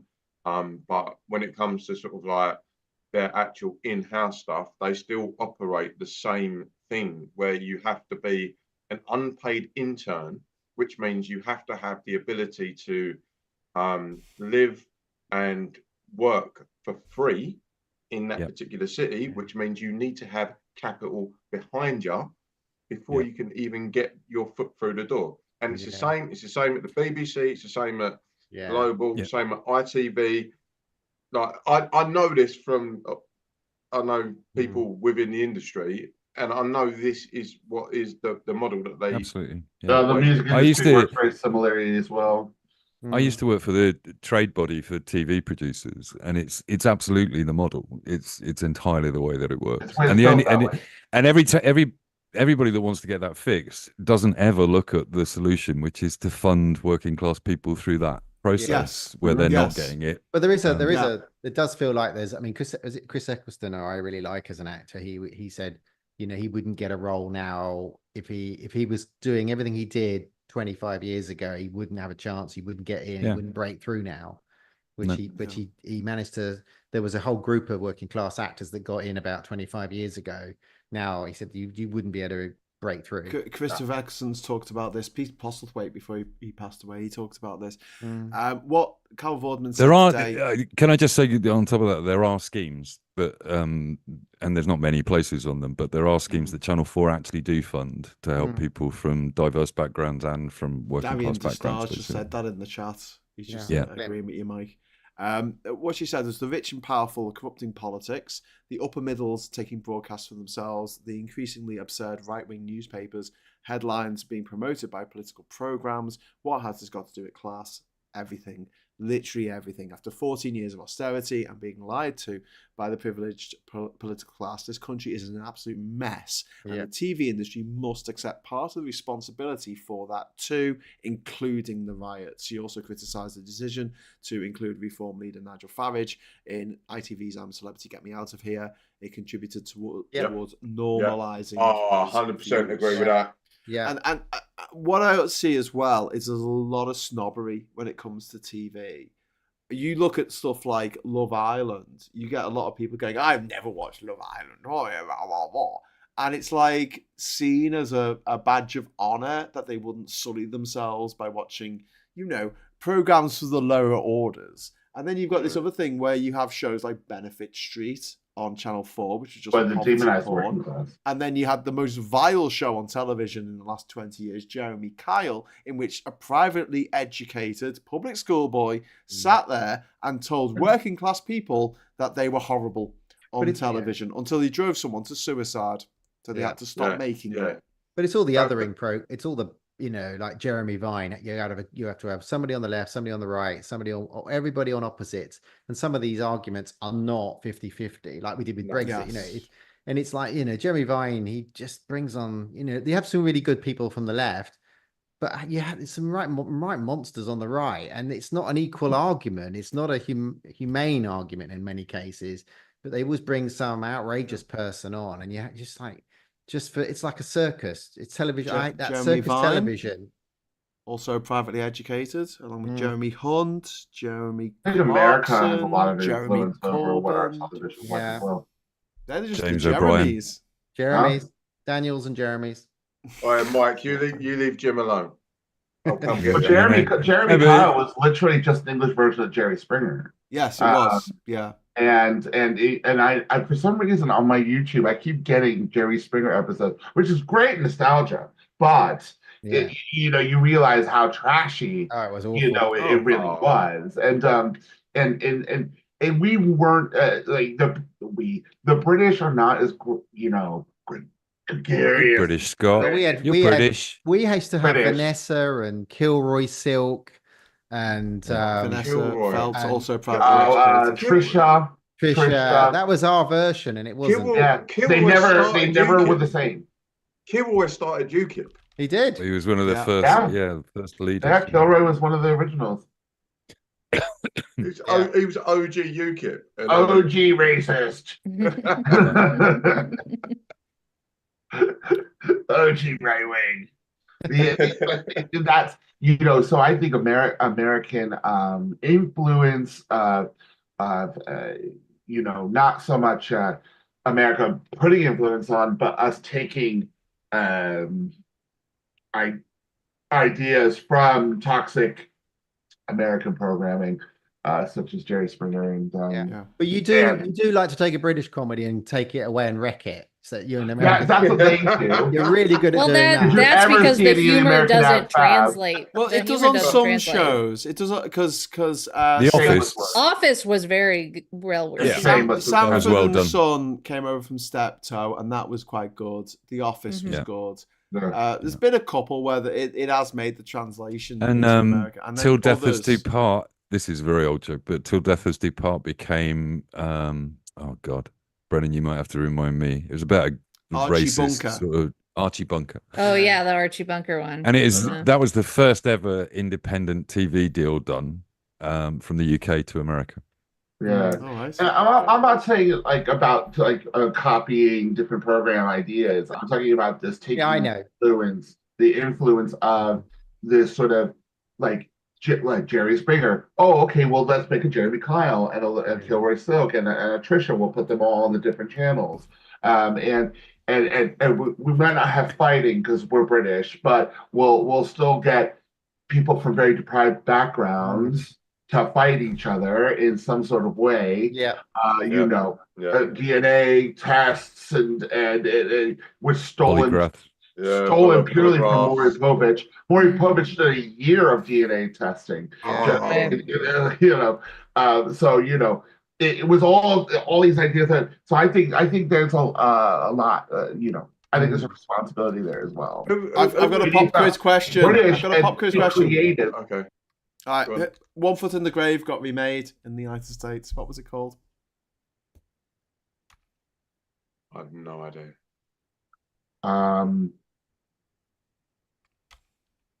Bueller. Golden Girls. Golden Girls. They tried to remake that. Was it ran for 4 seasons in America? From 4 seasons? I never saw that. They made 96 episodes from 1996 to 2000. Did you ever see the American Absolutely Fabulous? Yeah. No. Terrible. I'd rather not. And the In-Betweeners. The In-Betweeners was terrible. They tried the IT crowd. And Shameless was fucking terrible. Yeah. But also Shameless was brilliant. Shameless was on the Golden Girls, Scott. On the Golden Girls, they tried to make a UK version called the Brighton Bells. And the idea that like 4 women in their 70s living in Brighton together, weren't all lesbians. But you tried those Dean Martin, of course. And you tried to take off Bond when was it Dean Martin did all those what's his name films when they were trying to do the Bond copies. Yeah. Matt, what's his? I can't remember. Matt something. Matt Bone. No, not Matt. No, not the Bourne. No, this was 70s, 60s. They did a couple of Dean Martin films where he was sort of like a Bond character. I'm sorry, but wait, Shameless, American Shameless was good, and so was the American Queer as Folk. They did really good jobs of those. As a rule, it's when the British producers and the directors are allowed to get involved. They go in and help out. Yeah. I mean, The Office is a classic example where they just took Ricky Gervais's scripts and redid them and converted it, and he worked on the first 2 seasons. Literally, the first season of Queer as Folk was almost verbatim, except for some of the colloquial sayings. Yeah, it was pretty much. But it's just you guys could probably explain this to us, but we're quite happily watch Friends. We'll watch 35 series of Friends over here. We never, we did try and make a couple of versions of our own coupling and whatever, but that's right. We rarely do that. And we rarely take a successful comedy or drama and just remake it as an English version. Whereas in America, they have to do that with everything. It's almost like we speak a completely different language. So does anyone have the answer? No one's got it in the chat yet. They made 96 episodes of a remake of One Foot in the Grave. I know no one's got it. I think he told us it was I thought it was A Man for All Seasons. No, 4 seasons. If you know who played Victor Meldrew or the Victor Meldrew character in it, you'll get the answer to the question. But he's persona non grata these days, so it's not like someone who's gonna pop into your head immediately. But he was seen as America's grandfather for a little while before we found out that he was a big raving sex pest. Bill Cosby? It was called Cosby. God. How weird. It was a sequel to The Cosby Show, and it was based on One Foot in the Grave. But in One Foot in the Grave, at the end of each episode, something tragic happened, like Mrs. Warboys' husband died, or the tortoise got cooked alive or something. And in the American version, they took that out. So it was like the darkness that was in every episode of One Foot in the Grave was taken out of it. What was the show with Hyacinth Bouquet? Keeping Up Appearances. Yeah. I'm sure America tried to do No way could America pull that one off. That was quintessentially British. There was nothing. Oh, God, you must have snobs in America. Long Island. Let's call it Long Island. And I think we should run a episode of that. Maybe we'll send you The Great Gatsby. The Great Gatsby is Keeping Up Appearances. It's just you reckon? The 1920s. Yeah. Nah, I'll show you the Keeping Up Appearances. It was the first British comedy I watched that I laughed my ass off. I thought it was one of the funniest things I've ever seen. And because her name is not Mrs. Bouquet, it's Mrs. Bucket. Bucket. Yeah. Right? But that's what she would call it. I'm the Bouquet resident. It's like something you ever see, and also very European. Have you ever seen? Very British. Have you ever seen John Cleese talk about the remake of Fawlty Towers that they attempted in America? No. So he sat down with these American producers and they're like, "Oh my God, John, we love this show, but I'm afraid we're gonna have to get rid of this awful Basil character." And it's like, Oh, okay, so they made a version of Faulty Towers called Amanda's with B. Arthur from the Golden Girls, and it had no Basil in it. It was Faulty Towers without Basil Fawlty. But it still had the Spanish waiter. But they sort of did a piss take of that with Stephen Mangan and Joey from Friends, didn't they? Were about English comedy writers transferring their comedy into the US. Script writers or something it was called or something, and it was 2-3 seasons. It wasn't that funny, but they rewrote an English comedy in an American, and it was all about, so the English writers had to live in LA and get used to the LA life, and they became friends with Joey, who was playing himself, and it was 3 seasons of that, but it was taking the piss out of Americans taking English comedy and wrecking it. Just not. It's a different style of humor. American is more wisecracking, whereas British humor, they like to take a character and just rip them apart. Yeah, like just absolutely destroy this person. It's a different humor, and you could tell. Like, we can't take British shows and turn them over here. They don't work. Well, there's no self-deprecation in America, not like it is here. You're not allowed. It took me a very long time to get used to that. It took me a very long time to learn how to laugh at myself. If you can't laugh at yourself, you can't let your friends do it for you and make fun of you, then the British will not get you. I'm really laughing here at one of the messages that's come in that asks, who was it? It was a Vendetta, has asked, have America tried Mrs. Brown's Boys? Don't get me started. Just like the question, have you seen this? It's shit. It was the most unfunniest oh show. My God. And it's got a laugh track, telling you when to laugh. And I'm like, and it's filmed in front of an audience, and it has a laugh track. That's what's so funny about it. They just keep commissioning it. Stop commissioning it. But also, it appeals to the audience that is probably the biggest anti-trans audience. Yeah, probably. You know, that's what's so funny. But the main character is a man dressed as Granny. Yeah. There's more drag than trans. Drag. I get it. It probably is more drag, definitely. Yeah. Can I just? Sorry, Wayne. No, I was going to change the subject. So if you've got one, I gotta go. I have to go. Oh, thanks, Rachel. Bye, Rachel. Welly night. Have a great bank holiday. Bye, every socialite. Have a good one. I'm going to Wembley. Wembley. Take care, everyone. Cheers, Rachel. Bye. I wanted to just talk about quickly about and Brenner, if you and possibly Scott might want to talk about this. RFK's dropped out. Is this going? Yeah, he's dropped out. And he's put his weight behind Trump, but he hasn't fully dropped out. He's done a Nigel Farage. Now, in 2019, Nigel Farage said he wasn't going to run his Brexit Party candidates against Tory candidates in places where the Tories were going to win. He would only run them in places where the Tories could beat Labour in order to be a spoiler candidate. That's the only reason he was doing it. RFK Jr. has done exactly the same thing. He said he's only going to run in states where it will affect the Democrat vote, but not in states. I don't think anything K Jr. does will affect anything. He's polling at like 5 or 6%. Yeah, he's getting between 4 and 6. Very generous. Somewhere where the vote is coming down to literally 10,000 votes. He's got name recognition. That's a huge thing. That's all he has, though. That's all. I know. But if you're sitting there going, I don't like either of box of frogs. He's crazy. Of course. But if you're a swing state and you don't really pay much attention to politics, and you see a Kennedy on the ballot paper, the anti-establishment Kennedy. Yeah.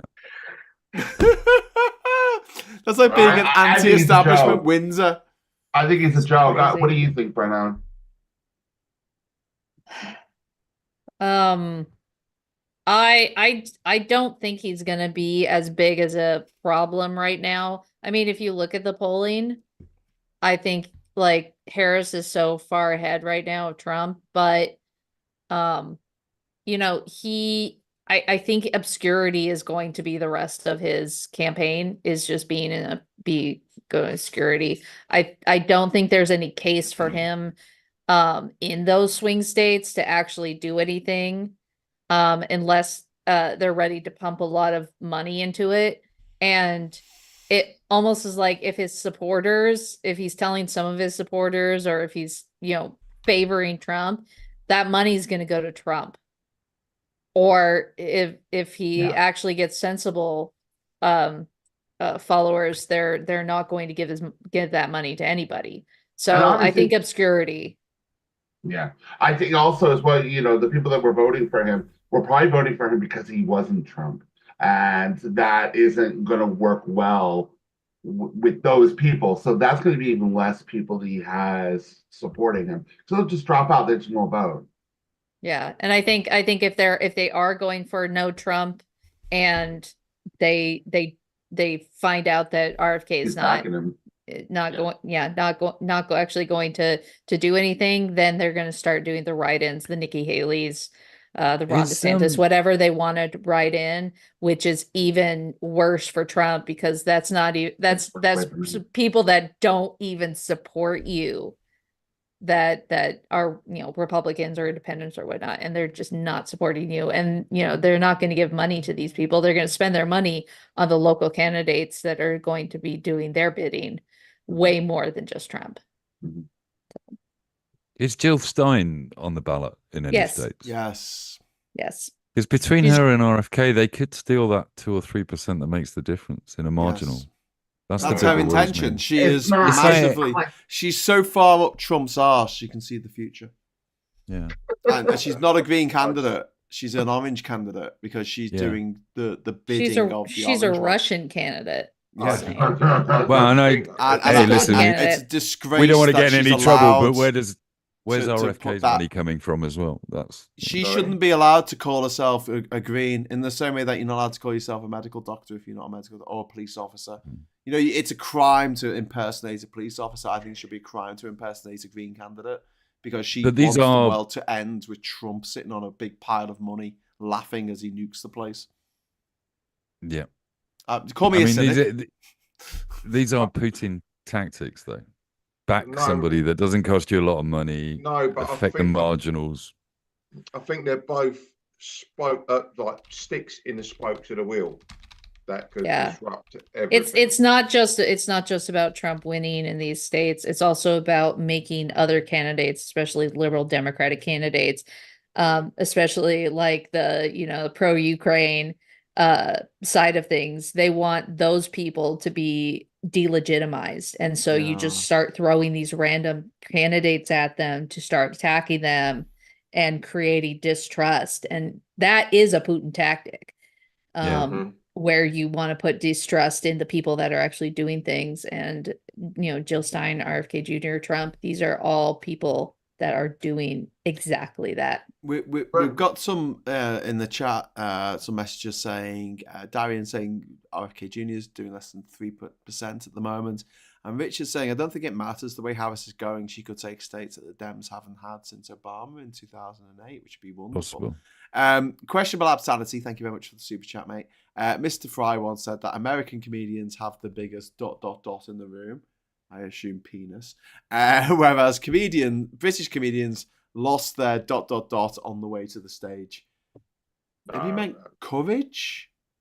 Or it's just encouraging us to do the thing. Fandango. Those crowd sizes, everybody. The crowd sizes. Crowd size. God, he took about comedians. Obama, best stand-up president ever.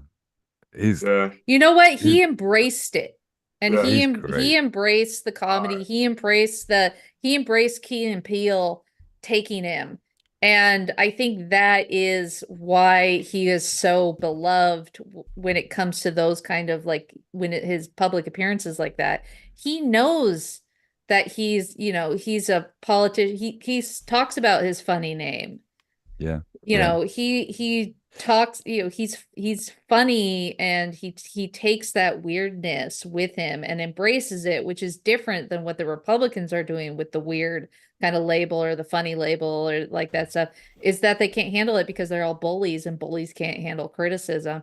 While Obama was able to handle it and take it and run with it the way that he did. And that's that kind of model. Obama hired comedy writers to write his speeches. Oh, and did he? Genius. Yes. That's and what I would think do if I all was a politicians politician. should do that. Yeah, hire absolutely. Comedy writers, because if you want to, you know, rile up a crowd, you can either go the Trump route and just be mad and angry and shout, lock him up, build the wall, whatever you want, or you can do what Obama did and make people laugh and love and have fun. And he hired comedy writers. If Love someone it makes on you the laugh, Pod Save America podcast. He was one of Obama's writers. Yep, they were all they're comedy writers. If someone makes you laugh, they endear themselves to you. You actually remember it better. You actually remember it in a positive note. And it's why, and I guarantee this is true for everyone, right? The friends who make you laugh, you are more forgiving of those friends than you are the friends who don't make you laugh. It's as simple as that. Yeah. I know we shouldn't, and we should treat our friends the same. But if we're all going to be honest with ourselves, our friends who we see as fun, as the ones that tickle you in appropriate moments. Those are the ones. Yeah, they're worth keeping hold of. That's why we love Scott so much. That's why we love Scott. I was gonna say that's why we take the piss out of Wayne on the bin. Inappropriate moments or inappropriate places. Well, you know, both. That's why I get away with half the shit I get away with to make people laugh. Like, half the people in the world can get away with the shit I say. Because I have a way of doing it, and that sounds really egotistical and really like big headed, which I'm not. But this is what people tell me: is like you get away with saying shit that other people don't get away with saying, because you have a sense of humor about it. And I guess that's true. Like, but at the same time, it goes a long way. It goes a long way, and I think that hiring comedy writers when you're a politician is a really good idea. 100%. And it goes back to the whole thing of Trump never laughing. He's criticizing Kamala for laughing so much. It's like, yeah, mate, you don't laugh at all. That's just weird. That is bizarre. Did you see JD Vance in the donut shop today? No, oh, great. What? Tell us. He's out on the road. Weird. He's out on the road somewhere down near Florida or Georgia or somewhere. Alabama. We can't. Alabama. There, can we? Goes into a donut shop and starts talking to the staff, trying to sort of get down with the locals, basically. And he's just appalling at it. He's got no. Well, literally nothing. He stands there in this donut shop with all these cameras pointing at him. The woman behind the counter. So this shows that they weren't even organizing this properly. The woman behind the counter looks at him and looks at the camera and then says, "I don't want to be on your film." Get me off the camera. And then he's standing there trying to look all jolly, and he's going, I want some donuts then. And then he says as they're putting these donuts in a box, he says, "So how long you worked here?" To this woman, and she says, "I started in July." And he went, "Oh." And then he says to the next guy, "How long you worked here?" And he says, "A year." And that's all he's got. It's the only communication he's got. No pattern. And then every so often you just see him do a Ricky Gervais, and he looks at the camera and he's kind of going, "Oh shit, stop now!" Yeah, they're filming this. Full on like this is a Ricky Gervais thing. It'll be like, yeah. So, yeah, exactly. Yeah. And then my other favorite bit from the convention was Lindell and the 12-year-old boy. We spoke about this yesterday. What I wanted to jump through the camera and slap the brand out of that. Why would you do that? Oh, but that kid was just amazing. I must have missed this. What happened? Right, the kid who said, "Why the little kid? Where are your facts?" Noah. It just Noah. Is it? You trust me, bro? Is that the guy? He rinsed him. He absolutely rinsed him. Yeah, he said, "Where's your data?" Is it just trust me, bro? And he's like 12 years old. There's an interview with him on CNN afterwards with this kid, and Lindell's cameraman was trying to shove the kid out of the shot on this live interview in CNN, and the kid's just going, Even the cameraman's bloody annoying, basically. I swear to God, that kid, we should keep that clip because that will definitely be a senator or a presidential candidate. Oh yeah, no, that's absolutely. No, but it was fantastic because he's like, trust me, bro. That's what you've got. We're going to try and like get that your evidence booked for the show. Because he was an absolute pro. I think we need to lean into that whole "trust me, bro" thing of like whenever someone makes a statement that just cannot be verified. What's your evidence? What's your evidence? Is just trust me, bro. Yeah. That was such a great way to put them down. So to be owned by a 12-year-old. Turned off. Scott, turn back on. Hello. Sorry, bro. Sorry, bro. I got my facts, bro. He was checking his facts. He was checking his fax machine. I still remember what one of those are. In reference to JD Vance at the donut shop, B has said in the chat, it's almost like Vance is weird. Yeah. He's got no pattern. He doesn't know how to talk to people. Just no, absolutely none. No. He looks down on so many people that it's hard for him to talk to people. It's hard to people if you don't care about who they are. Do you know what it reminded me of when I saw it? It reminded me of a scene in Schindler's List where a Nazi where a Nazi goes into a donut shop. It's a really great comedic moment. Wow. Schindler's Nazi's List. at the lineup. And he's going, and the Nazis like talking to the prison camp, prison camp prisoners, and going, "Mother, how old are you? How old are you? How old are you? How old are you?" And it's like that's what he did. He went, "How long you been here? Okay, how long you been here? Okay, how long you been here?" And I was like, "That is."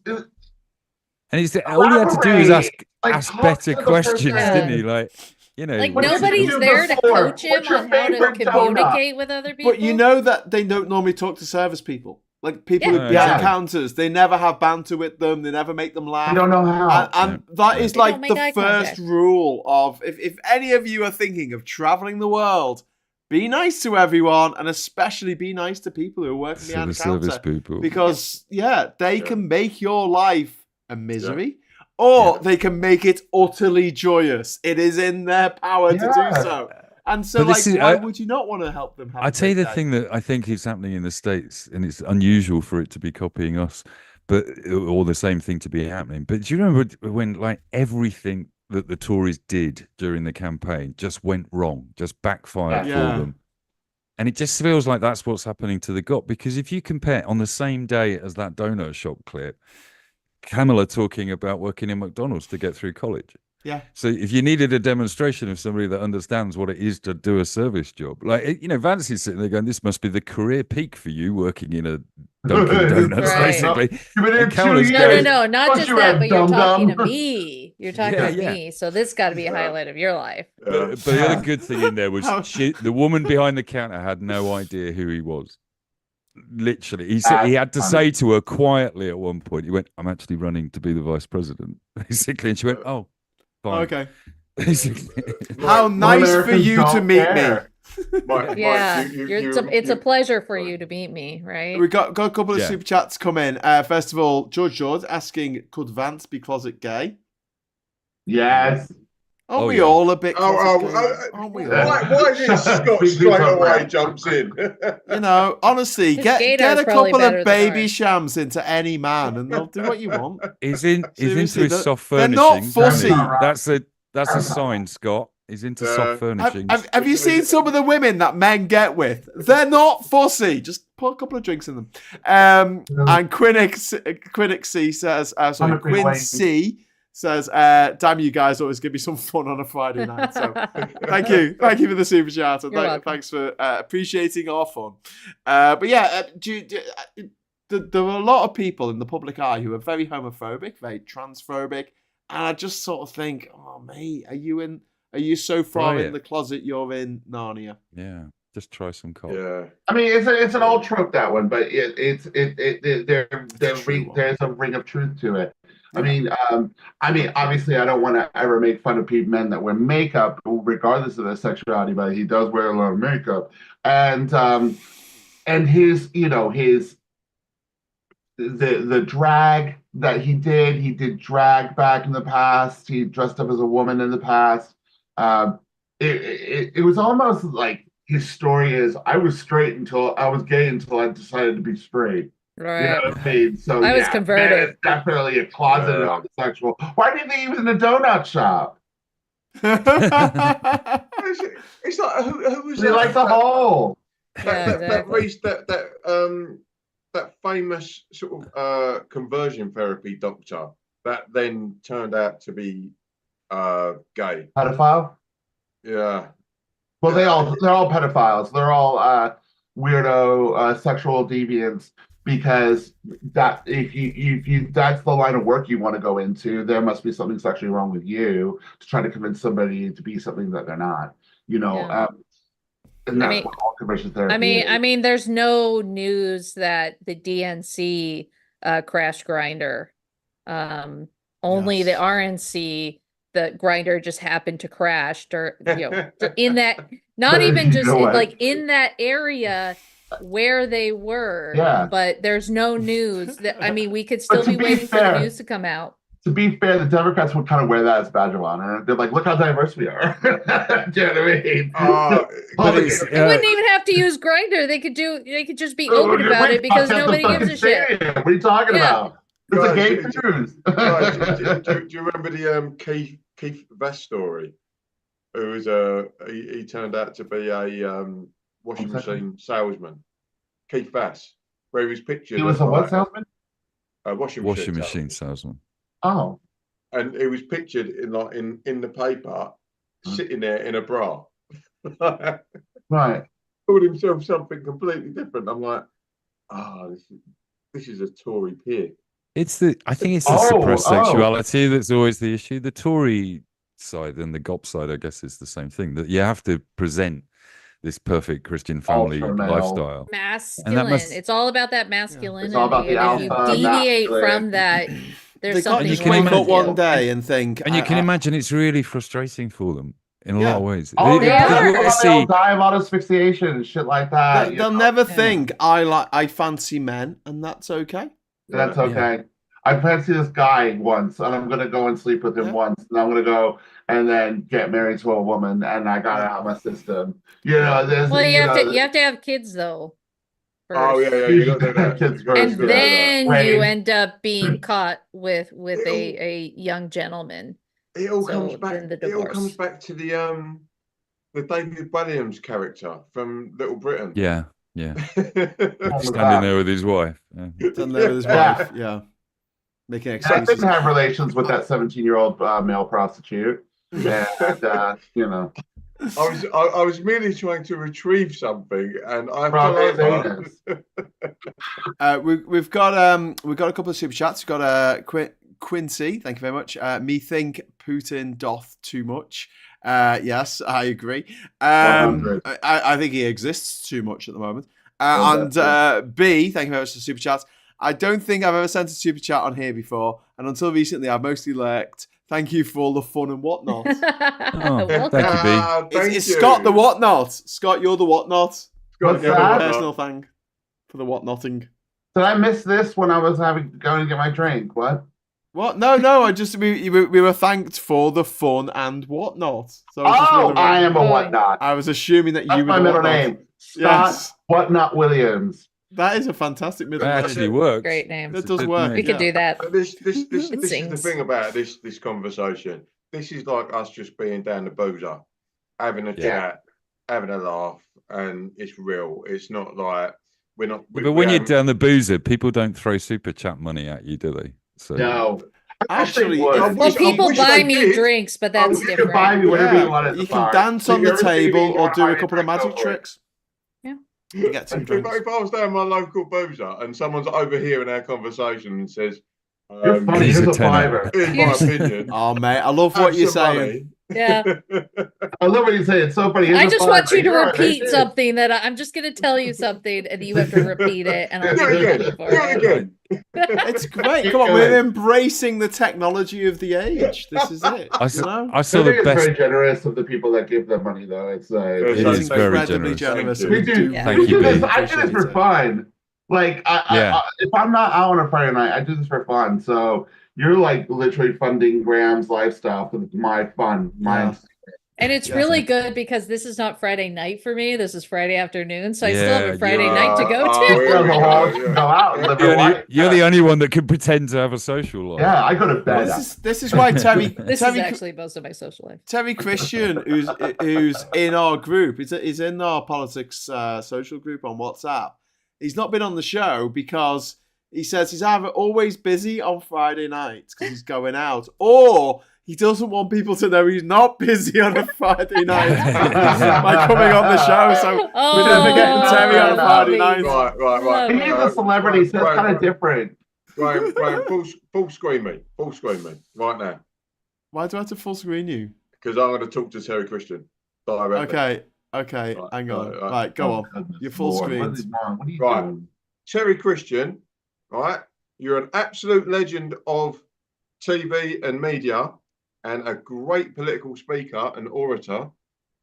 Get your ass on this fucking show. Right? Don't make me swearing. Don't make me start using C-bombs, because I will. You will. You can just text him, you know. Yeah, you can literally message him in the group chat.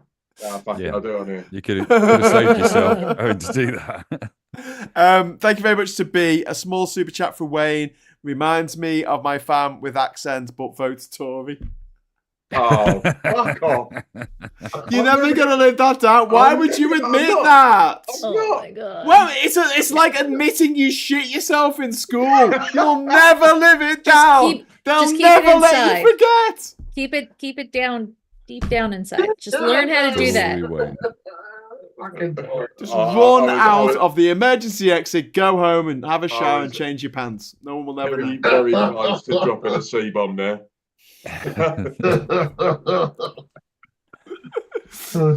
It's okay, Wayne, for you to come out of the closet and admit that you're a Tory. You're a Tory.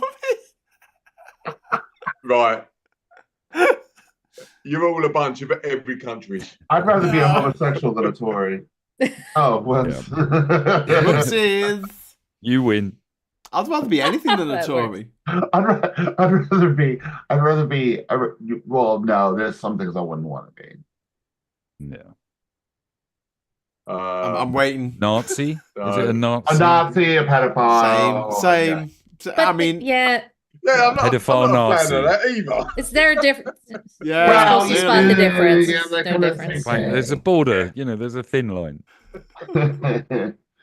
I just use Tory as an all-encompassing term to mean just anything that's horrible. Anything that's horrible. Anything that's not nice. Horrible. All those awful things. Right, we're going to have to wrap it up there because it is 11 o'clock. But before we go, can I just ask if there's any particular news story that we haven't mentioned already that someone wants to pick up on this week that were like, oh my God, can you believe this happened? Or you thought it was quite interesting? I think I horned my one in about the yacht earlier by just kind of learning it out. So I'm good. Okay. One thing I do want to mention is I waited up till 4 a.m. last night, waiting for Tay-Tay to take to the stage at the Democratic National Convention, and she didn't, and I was very, very upset. But I had an inkling that she wouldn't be coming because she put out a message to her fans on Instagram the night before, fans including me, and saying that because of all of the political shit, because of all of the horrible shit that's been happening in the last couple of months, and stuff like that, in Vienna and stuff like that, she's very reticent to make her feelings public about certain political events. I'm thinking that she's thinking of Gaza and also because of what happened the last few months. Because she doesn't want to put her fans at risk, and I understand that. Yeah, she had 3 gigs cancelled because there was like terrorist. Yeah, there's a terrorist threat on her Vienna concerts. And just tonight, there's been a multiple stabbing in Germany. There was the 650th anniversary of a town in Germany, and whoever's done it has done a runner, and there's a massive manhunt. Bloody hell! Really? Manhunt being the operative word, because it's never a woman who does this kind of shit, is it? It's always men. Have you noticed that? Weird that. Anyway, thank you very much to Question About Sanity for mentioning that in the super chat, and also thanks very much to One Angry Pagan saying, so is Wayne the Blue Badger a very nuanced Tory? Oh, right. Look, I've got a red mic muff. I'm a gooner. Can't see it at the moment. It's out of focus, so it looks like it's just a big. It's almost like you're trying to hide it. It looks like a big penis. Crowd size it. Yeah. Right. Wayne is rough as a blue badger's ass.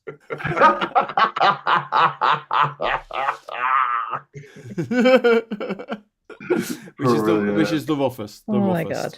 Anyway, so we're going to leave. I come here on a Friday for the high level of discussion. The